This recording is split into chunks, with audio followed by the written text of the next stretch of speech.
માતાજી જય એસ બીજ. નામ પ્રવીણ ઠાકોર.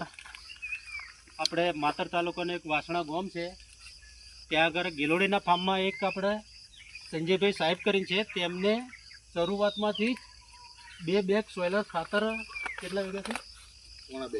પોણા 2 વીઘા જમીન છે અને 2 વીઘા શરૂઆતથી જ વાપરી રાખી. અને ગલોડી અત્યારે કમસે કમ આખા ગામમાં પણ કોઈની નહીં, આખા તાલુકામાં કહેવાય, આખા તાલુકામાં પણ કોઈની એવી ગલોડી નહીં. એવું આપણું યસ બીજ કંપનીનું સોયલર ખાતરથી આ ગલોડી મિત્રો પણ તમે જોઈ શકો છો.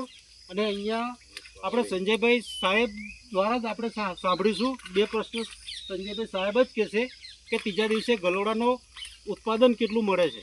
સંજયભાઈ સાહેબ બોલો. યસ બીજ સોયલર ખાતર બરાબર. યસ બીજ વાપરવાથી 1.5 મહિનો થયો, અંદાજે 1.5 મહિનો થયો. આ સોયલર સિવાય બીજું કોઈ ખાતર વાપર્યું નથી. સરસ, બરાબર. પહેલા નંબરની એક વાત મુદ્દાની આ. પછી આજે બી ડિમાન્ડ એટલી છે મોડવાની. પછી એનો ઉતારો કેટલો આવે છે ત્રીજા દિવસે? ત્રીજા દિવસે 140 કિલો.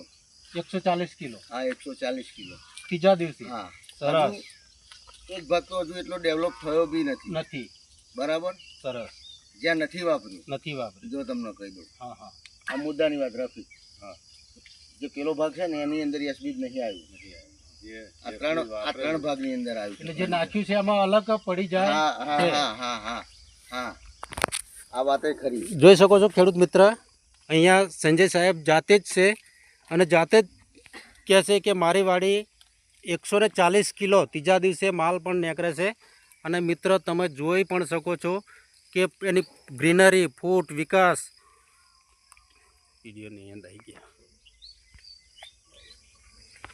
હા, જોઈ શકો છો કે આની ગ્રીનરી પણ કેટલી પાવરફુલ છે. એનો માલનો ફૂલ જવણ કેટલું બધું જબરજસ્ત. આપણું યસ બીજ કંપનીનું સોયલર ખાતર વાપરવાથી આટલું પાવરફુલ રિઝલ્ટ મળ્યું છે. આખા ગામમાં પણ આવો એક મોડવો નથી એવું સંજયભાઈ સાહેબ તમે કહેશો એકવાર હજુ? આખા તાલુકામાં નથી. સરસ. જય માતાજી.